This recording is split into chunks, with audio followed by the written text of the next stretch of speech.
अस्सलाम वालेकुम वरहमतुल्लाहि वबरकातुहू। अल्हम्दुलिल्लाह वस्सलातु वस्सलामु अला नबी बाद।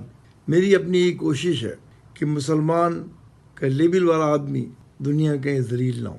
तो अगर आप मेरा साथ दें और मेरी ये बातें बता रहा हूँ जो मेरा एक्सपीरियंस है 47-48 साल कनाडा में रहने का और पूरी दुनिया में ट्रैवल करने का बिज़नेस के लिए, उसमें मैंने बहुत कुछ सीखा। और मुझे नहीं पता था इस्लाम का, पैदा तो मैं मुसलमान घर में हुआ था लेकिन मुझे पता नहीं था इस्लाम की अहमियत और उसकी वैल्यू का। और जब मैंने आके यहाँ पर बातचीत शुरू की लोगों से, बोर्ड रूम में बिठा के मैं उनसे बात करता था। सारे बड़े बड़े क्रॉस कनाडा मेरे जो कस्टमर्स थे, बड़े बड़े चेन स्टोर्स, उनको मैं घड़ियाँ डिज़ाइन करके सप्लाई करता था 15 साल। लेकिन मेरी तवज्जो उस पे इस्लाम पे चली गई। किस वजह से गई? जब मैं इनसे बात करता था अपने रिलीजन के बारे में, जबकि मेरी इंफॉर्मेशन नॉलेज समझ लें आपके ज़ीरो थी, लेकिन मैं इस्लाम को बुरा नहीं सुन सकता था। तो अपनी कोशिश की, जो कुछ भी कर सकता था मैं। और जब मैंने देखा कि बड़े बड़े $1000-2000 तक की घड़ी लेने वाले, किसी प्राइस में भी लेने वाले, उनको जब मैं इस्लाम बताता था तो वो स्पिरिचुअली बैंकरप्ट, ना माँ ना बाप ना बहन, इनसे बड़ा यतीम कोई नहीं है, कोई इनका नहीं है। इनका जो सहारा है वो है नाइट क्लब, गर्लफ्रेंड या बॉयफ्रेंड, ये वो एनिमल्स वाली अपनी भड़ास निकालने वाली बात है। कोई किसी को मोहब्बत नहीं करता। ये चीज़ हमें ज़रूर अपने सामने रखनी चाहिए, इससे पहले कि हम इनकी लाइफ स्टाइल को अडॉप्ट कर रहे हैं, इनकी वे ऑफ लाइफ को अडॉप्ट कर रहे हैं। हम ये ज़रूर सोचें इस बात को। जब मैंने सीखना शुरू किया इस्लाम, तो सबसे पहले अल्लाह ताला के बारे में सीखा। मैंने ये नहीं किया कि मैं अपनी अरबी जो बैठ के उसके अंदर मैं ग्रामर सीखनी शुरू कर दूँ, नहीं। मुझे तो अपनी लैंग्वेज में समझना था। मुझे तो ये यकीन करना था कि अल्लाह है भी, ये नहीं है। ये नहीं, मैंने फॉलो नहीं करना था कि मेरे माँ बाप जो हैं वो जो कह रहे हैं वो करो, नमाज पढ़ो तो पढ़ो। भाई क्यों पढ़ूँ मैं? कुरान में क्यों पढ़ूँ?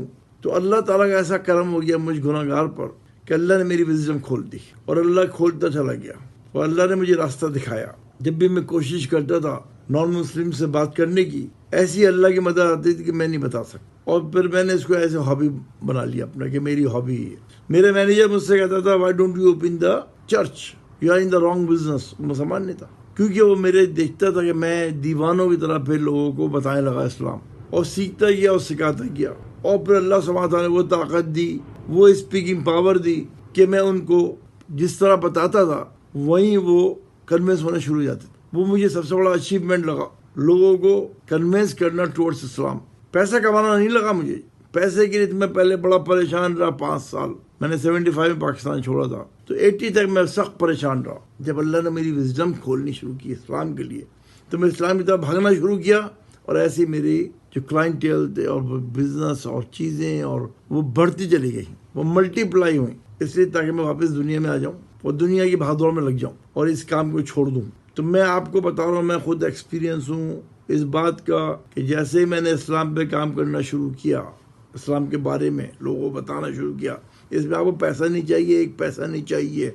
आपको अपनी सर्विसेज, अपनी बेस्ट जितनी आपके पास नॉलेज है उसको इम्प्रूव करनी है और आपको लोगों तक पहुंचानी है। वतवासौ बिल हक़, ये अल्लाह का हुक्म है कि हक़ की तलकीन करो।